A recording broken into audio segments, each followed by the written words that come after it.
Nisab itu apa? Nisab itu batas minimum wajib zakat. Batas minimum wajib zakat. Bila mana harta sampai ke situ, maka orang itu wajib mengeluarkan zakat. Itu baru satu. Dan cuma itu, ada lagi satu. Yang kedua lagi, yang nomor dua, di samping itu harta itu ada satu nisab, 80 juta, 100 juta, dan harga itu sudah berputar 1 tahun. Baru orang itu wajib mengeluarkan zakat. Bila belum berputar 1 tahun, ya tidak wajib. Kita punya duit ini 80 juta di rekening saya lakukan resmi, tapi baru 5 bulan sudah kumpulin, yang belum wajib zakat karena belum ada 1 tahun. Mulainya hitung dari 1 tahun, mulai terkumpulnya uang berjumlah 80 juta. Itu berhitung itu. Mulai 80 juta itu, contoh kita nabung ini, nabung terus berapa bulan nabung. Hari ini dapat 80 juta. Dan mulai dari dihitung ini, dihitung. Nanti kalau sampai berjalan sudah 1 tahun, berarti wajibnya zakat. Bila mana uangnya masih ada 80 juta. Jadi hitungnya dari mulai sudah ada uang 80 juta. Bukan dari mulai nabung, bukan. Hitungnya bukan dari mulai nabung. Mulai hitungnya 1 tahun itu dari ada jumlah 80 juta. Baru dihitung tuh nanti. Mulai tadi dapat 80 juta. Hari ini dihitung ini. Terus kalau sampai 1 tahun, setelah 1 tahun, uang kita itu masih tetap 80 juta. Dan elok barangkali nambah berarti wajib zakat. Jadi ada 2 orang zakat. Lah ini berputar 1 tahun tapi uangnya dipakai dipakai. Hari ini kita nabung dapat 80 juta. Terus sampai dapat sebulan terus sampai 10 bulan masih ada 80 juta. Baru bulan 11 uangnya dipakai rehab rumah, tinggal 30 juta. Berarti tidak ada 80 juta. Bila mana sudah 1 tahun, karena tidak ada 80, dia tidak wajib zakat. Tidak wajib zakat. Kenapa? Karena tidak masuk 1 nisab. Berputar 1 tahun sudah ada, cuma barangnya tidak ada 1 nisab. Ya tidak wajib. Jadi 2 itu harus kumpul. Berputar 1 tahun dan uangnya ada 1 nisab. Harta itu ada 1 nisab. Baru itu wajib zakat. Bertepung tahun, berputar 1 tahun itu namanya perputaran waktu. Namanya apa? Perputaran waktu. Kan waktu demi waktu itu. Jam-jam hari-hari, bulan-bulan terus sampai 1 tahun. Namanya perputaran waktu. Di sholat juga ada. Namanya perputaran waktu. Mana? Zuhur, asar, maghrib, isya, subuh. Itu juga sama. Namanya perputaran waktu. Maka di dalam sholat ada juga perputaran waktu, salah satu bagian aturan dari zakat. Maka kenapa sholat lebih tinggi daripada zakat? Karena zakat ini di dalam sholat ada. Bahkan ini sholat bisa dikatakan lebih tinggi daripada zakat. Ini kalau sholat nggak pandang bulu. Mau orang miskinnya, mau orang kaya, orang sedikit, orang pertengahan, orang kere, orang kaya raya, tetap wajib sholat. sholat. Selagi akalnya sehat, sudah balik, wajib dapat. Beda dengan zakat. Kalau zakat kan yang kaya aja, yang miskin ya enggak. Jadi diwajibkan yang miskin. Itulah kenapa zakat lebih tinggi daripada sholat. Para jamaah itu ibadah sholat itu sudah masuk semua rukun yang 5. Sholat lebih tinggi daripada zakat. Wa hajjil baitillah, rukun Islam yang nomor 4. Ya, di sini ibadah haji yang lihat di sini dinomorkan 4. Ada juga hadis yang lain mengatakan haji nomor 5. Tidak jadi masalah itu mau di nomor 4 boleh, karena memang hadisnya seperti ini dari Abdullah bin Umar. Ada juga riwayat hadis dari sahabat Nabi juga itu ibadah haji nomor 5. Tentunya semua benar dan betul, tidak perlu disalahkan dan perlu kita berbincang, karena intinya rukun Islam ada 5. Dan di sini haji nomor 4. Wa haji baitillah, rukun Islam yang nomor 4 dalam hadis ini ibadah haji.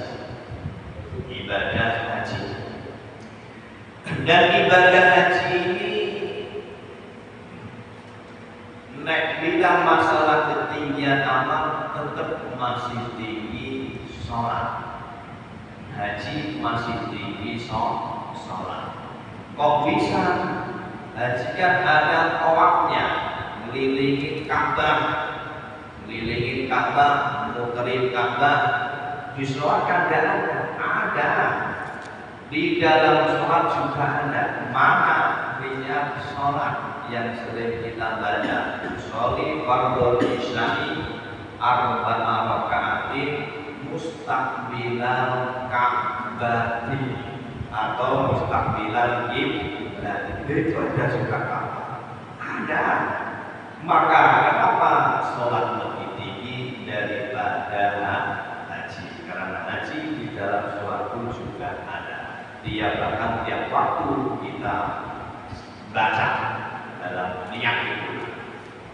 Maka niat sholat itu kalau kita renungi, kita hayati, kita khusyuk dalam membaca niat, dihayati betul-betul, direnungi mustaqbilan Ka'bah itu seolah-olah menghadap Ka'bah. Maka suatu saat kita bakal ditarik oleh Allah.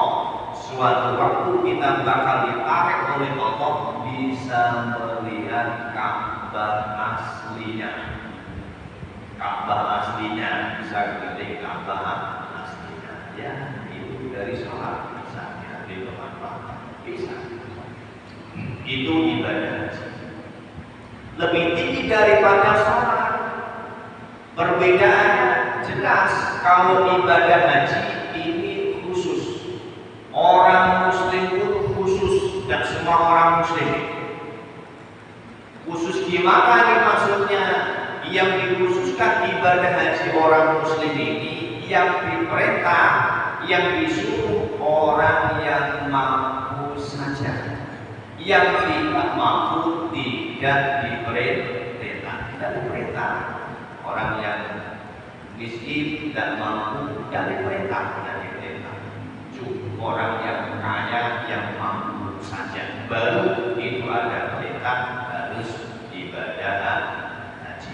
Berbeda dengan sholat. Kalau sholat mau miskin, kaya, kiri, bokeh, kaya, raya, pertengahan, tetap sholat wajib dan boleh ditinggal. Itulah kenapa sholat lebih tinggi daripada ibadah haji.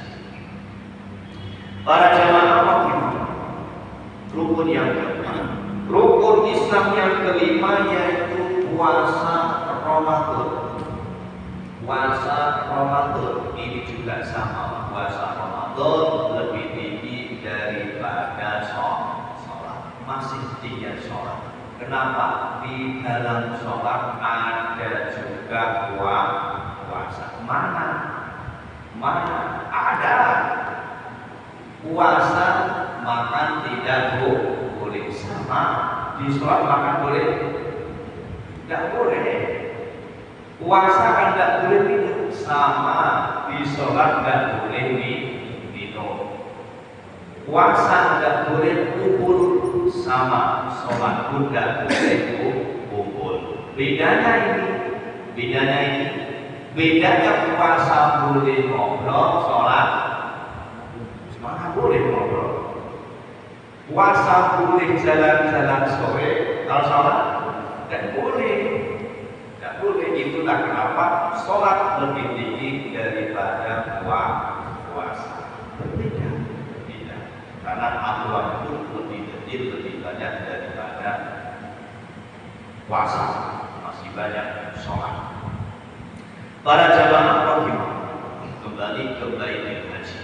Haji ini diperintah oleh syariat ini orang muslim yang mampu saja, yang tidak mampu tidak diperintah. Tapi wajib niatnya sudah terhitung wajib. Maka kita orang muslim ini meskipun tidak belum mampu, tapi niat untuk melakukan haji harus ada. Jangan sampai niat. Mulai sekarang ini dituntut dari mulai pagi pokoknya harus ada niat tetap mau melakukan haji bila ada kemampuan. Artinya tidak boleh, jangan sampai kita tidak niat. Karena niat ini sudah dihitung oleh rukun Islam. Bila mana orang sudah niat, karena seumur itu mungkin tetap tidak mampu, tidak bisa melaksanakan ibadah haji, nanti di akhirat rukun Islam mungkin ada semua. Kenapa? Karena sudah diniati. Kan tidak berangkat, ya memang tidak mampu, tidak apa-apa. Ini sudah niat. Tapi kalau sebaliknya kita muslim tidak ada sama sekali tidak niat haji, tidak ada niat untuk ibadah haji. Bila mana ada kemampuan, maka bila mana orang itu niat tidak seumur hidup sampai ke bawah mati, nanti di akhirat rukun muslim kota yang ibadah haji kosong karena niat pun tidak ada. Jadi niat ini sudah termasuk wajib, harus setiap muslim, mau laki perempuan orang mana saja itu wajib niat mau melakukan haji. Bila mana mampu, yang tidak mampu tidak diperintah ibadah haji. Gimana ini kalau sampai hutang duit untuk haji? Tidak usah. Agama jangan judi, agama tidak perintah. Maka seringkali kami sampaikan kepada jamaah-jamaah kami dalam kajian, bila mana orang tidak mampu dan usah maksain diri sehingga hutang duit di mana saja, di dekat siapa saja untuk melakukan ibadah haji itu nanti bakal disalahkan oleh hukum. Tidak boleh. Meskipun itu nanti di depan kapan nangis merengek, gimana ini ya Allah duit utangan sampai ke sini, kita disalahkan Allah. Allah nyala kita, itu masalah lo sendiri. Mau gue dan lo kesini, ngapain lo kesini? Yang kami suruh kesini orang yang mampu saja. Yang tak mampu tidak kami suruh, ngapain lo kesini? Disalahkan itu sama Allah. Kita nangis di masjid Nabawi depan makam Nabi, tetap Nabi menyalahkan kita. Kenapa? Memang tidak ada perintah, ngapain lo kesini? Sampai nangis duit utama, salah dosa. Maka tidak ada anjuran dalam agama bagi orang yang belum mampu, tidak boleh memaksakan diri sehingga utang duit, utang biaya untuk melakukan ibadah haji. Tidak usah. Penting tabung aja tabung terus dikit-dikit. Kalau sudah sampai baru kita mau berangkat, mau umroh, mau haji dan karena dua-duanya itu wajib bagi orang muslim seumur hidup sekali. Haji ya wajib, umroh ya wajib, cuma wajibnya seumur hidup sekali. Ada yang kedua ketika itu sunnah. Umroh ya wajib, haji ya wajib. Itu pun bagi yang mampu. Yang tidak mampu tidak diperintah. Itu penjelasan dari ulama dalam kaidah fikih itu ada oleh Syekh Imam Jalaluddin Asyuyuti dalam kitabnya, yakni bagi orang biasa, orang awam, ikatan syariat bila tidak mampu tidak diperbolehkan memaksakan diri sehingga utang duit untuk melakukan ibadah haji. Kita ini kan orang awam, tak bisa bilang tadi orang biasa. Orang biasa kalau punya utang kan bingung, pusing. Itu mah pusing aja tak pusing. Kalau sih pusing lagi nah.